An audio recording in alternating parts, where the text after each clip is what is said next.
ദശകം 67 ഭഗവത സ്ഥിരോധാനാദി വർണ്ണനം. ഭഗവാൻ മറഞ്ഞ് ഗോപികളെ ദുഃഖിപ്പിച്ചതും വീണ്ടും പ്രത്യക്ഷപ്പെട്ട് അവരെ ആനന്ദിപ്പിച്ചതും. സ്ഫുരത്പരാനന്ദ രസാത്മകേന ത്വയാ. ഹേ ഭഗവൻ, മേൽപ്പത്തൂർ പറയാണ്, അങ്ങയാൽ. എങ്ങനെയുള്ള അങ്ങാണ്? സ്ഫുരത്പരാനന്ദ രസാത്മകേന, സ്പഷ്ടമായി പ്രകാശിക്കുന്ന ബ്രഹ്മാനന്ദം. പരാനന്ദം ബ്രഹ്മാനന്ദം. സ്പഷ്ടമായി പ്രകാശിക്കുന്ന ബ്രഹ്മാനന്ദത്തിൻ്റെ സ്വരൂപത്തോടുകൂടിയ അങ്ങയാൽ സമാസാദിത ഭോഗലീലാഹ. ഈ ഗോപികളെല്ലാവരും ആ ഭഗവാനിൽ നിന്ന് ആ ഭോഗലീല അനുഭവിച്ചു. സമാസാദിതം പ്രാപിക്കപ്പെട്ട, നേടിയ ഭോഗലീലകൾ. അസീമം ആനന്ദഭരം പ്രപന്നാഹ. ആനന്ദഭരം, വർദ്ധിച്ചതായ, ഭാരിച്ചതായ ആനന്ദം. ആനന്ദത്തെ പ്രാപിച്ചവരായി പ്രപന്നാഹ. എങ്ങനെയുള്ള ആനന്ദം?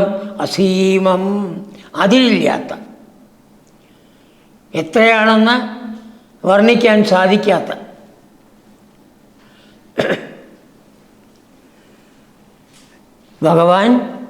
ഭഗവാനിൽ നിന്ന് ഈ ബ്രഹ്മാനന്ദം എപ്പോഴും സ്ഫുരിച്ചു കൊണ്ടിരിക്കുകയാണ്,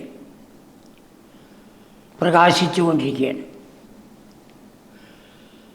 ആ ബ്രഹ്മാനന്ദം സ്ഫുരിക്കുന്നതാണ് ഭഗവാന്റെ സ്വരൂപം.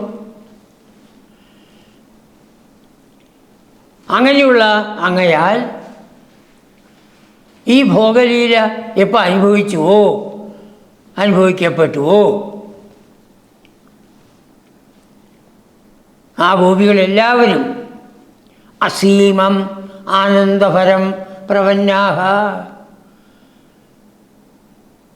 സീമ നിശ്ചയിക്കാൻ സാധിക്കാത്ത, അതിർത്തി നിശ്ചയിക്കാൻ സാധിക്കാത്ത, വർണ്ണിക്കാൻ സാധിക്കാത്ത ആനന്ദത്തെ പ്രാപിച്ചു. അതുകൊണ്ട് എന്തുണ്ടായി? മഹാന്തമാപുർ മതമംബുജാക്ഷ്യ. ആ അംബുജാക്ഷിമാർ, അമ്പുവിൽ നിന്ന് ജാതമായത് അംബുജം, താമര. താമര പോലെ മനോഹരമായ കണ്ണുള്ളവർ, സുന്ദരിമാർ. മഹാന്തമാബുഹു, മഹാന്തമാബുഹു മതം. മഹാന്തം മതം ആബുഹു, വലുതായ അഹങ്കാരത്തെ പ്രാപിച്ചു. ആദ്യം നമ്മൾ പറഞ്ഞ ഓർമ്മ വേണം. ഓരോ ഗോപിയും വേറെ ആരെയും കാണുന്നില്ല, തന്നെയും കൃഷ്ണനെയും മാത്രം.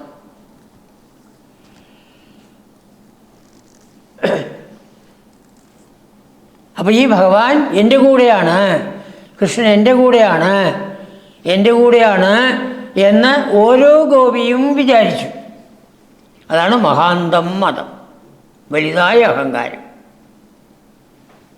അഹങ്കാരത്തെ ആ സുന്ദരിമാരായ ഗോപിമാർ എല്ലാവരും പ്രാപിച്ചു. വാസ്തവത്തിൽ ആനന്ദമുണ്ട്, ആനന്ദം കൃഷ്ണനിൽ നിന്ന് കിട്ടിയതാണ് എന്ന് സന്തോഷിക്കുകയാണ് വേണ്ടത്. ഇതല്ല, അഹങ്കാരത്തെ ഇതായി. അതും ഭഗവാൻ നിശ്ചയിച്ചതെന്നർത്ഥം. ആ അഹങ്കാരത്തിനെ കൂടി അവസാനിപ്പിക്കണം. അഹന്തയും മമതയും നമ്മളെ നശിപ്പിക്കുന്നതാണ്. ഒരു കർമ്മത്തിലും ഞാനാണ് ചെയ്യുന്നതെന്നും ആ കർമ്മം ചെയ്തുകൊണ്ട് എന്തെല്ലാം നാം നേടിയോ അത് എൻ്റെ ആണെന്നും ചിന്തിക്കരുത്, ഒരിക്കലും നിശ്ചയിക്കരുത്. എല്ലാം ഭഗവാൻ ചെയ്യുന്നു. എന്തൊക്കെ നേടിയോ എല്ലാം ഭഗവാന്റെ. ഒന്നും എൻ്റെ ഇല്ല. നിരന്തരം മനസ്സിൽ വിചാരിക്കണം, ഒന്നും നമ്മുടെയല്ല.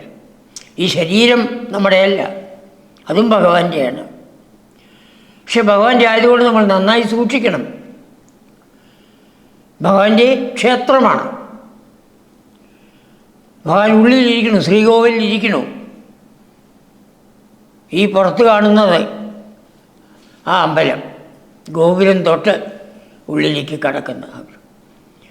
അപ്പോൾ ഭഗവാന്റെ ക്ഷേത്രത്തിനെ നന്നായി നമ്മൾ സൂക്ഷിക്കണം. ആ ഭഗവാന്റെ ക്ഷേത്രത്തിൽ ഇരുന്നുകൊണ്ട് ഞാനാണ് ചെയ്യുന്നത് എന്നുള്ളതായ ആ മതം, അഹംഭാവം ഉണ്ടാവാൻ പാടില്ല. എല്ലാം ഭഗവാന്റെ അനുഗ്രഹം കൊണ്ട് എനിക്ക് ചെയ്യാൻ സാധിച്ചു. ഭഗവാന്റെ അനുഗ്രഹം കൊണ്ട് ഇന്ന് എല്ലാം എൻ്റെ കയ്യിലാണ്. നാളെ എന്താ സംഭവിക്കുക അറിയില്ല. ഇതെപ്പോഴും ഓർമ്മിക്കണം. ഇവർക്ക് ആ ഭഗവത് പ്രേരണ കൊണ്ട് തന്നെയാണ് വിചാരിക്കാം. മഹാന്തമാപൂർമതം അംബുജാക്ഷ്യ, അവർക്ക് വലുതായ അഹങ്കാരമുണ്ടായി. എന്താണ് അഹങ്കാരം? ശ്ലോകം 2. നിലീയദേശോ മയിമയ്യമായം രമാപതി.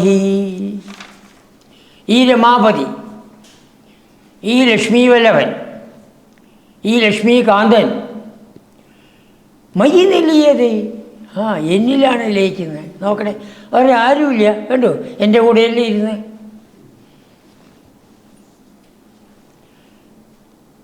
സ്വമയി അമായം നിലീയതേ, മായമന്യെ, നിർവ്യാജമായിട്ട്, വെറുതെ പറയുന്നതല്ല, ശരിക്കും എന്നിലാണ് ലയിച്ചത്. എന്തുകൊണ്ട്? ഞാനാണ് സുന്ദരി, ഞാനാണ് സുന്ദരി. നിലീയതേസൗ മയി മയ്യമായം രമാവതി. ആരാണ് ഈ ഭഗവാൻ? വിശ്വമനോഭിരാമക.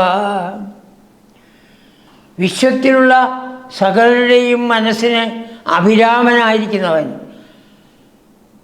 അവരെ ആനന്ദിപ്പിച്ചുകൊണ്ടിരിക്കുന്നവൻ.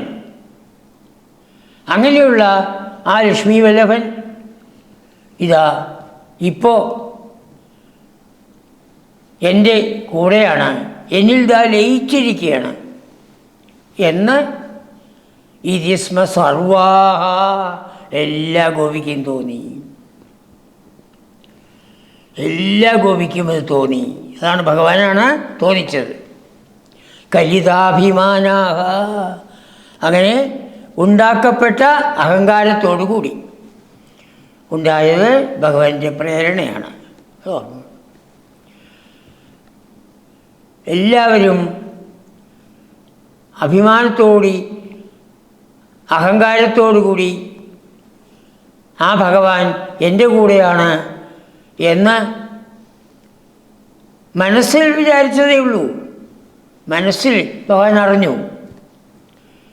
നിരീക്ഷ്യ, അത് കണ്ടു ഭഗവാൻ. നമ്മുടെ എല്ലാവരുടെയും മനസ്സ് പൂർണ്ണമായും കാണുന്ന ആളാണ് ഭഗവാൻ. നിരീക്ഷ്യ തിരോഹിതോ ഭൂ ത്വം തിരോഹിത ഭൂ, അങ്ങ് മറഞ്ഞു. ഹേ ഗോവിന്ദ, എല്ലാവരെയും ഗോക്കളെ പാലിക്കുന്നവനാണ്. നമ്മളാണ് ഗോക്കൾ, അജ്ഞാനികളായ ഗോക്കൾ നമ്മളാണ്. നമ്മളെ പാലിക്കുന്ന ആ ഗോവിന്ദൻ എപ്പോഴാണോ ഈ അഹങ്കാരം കണ്ടത്,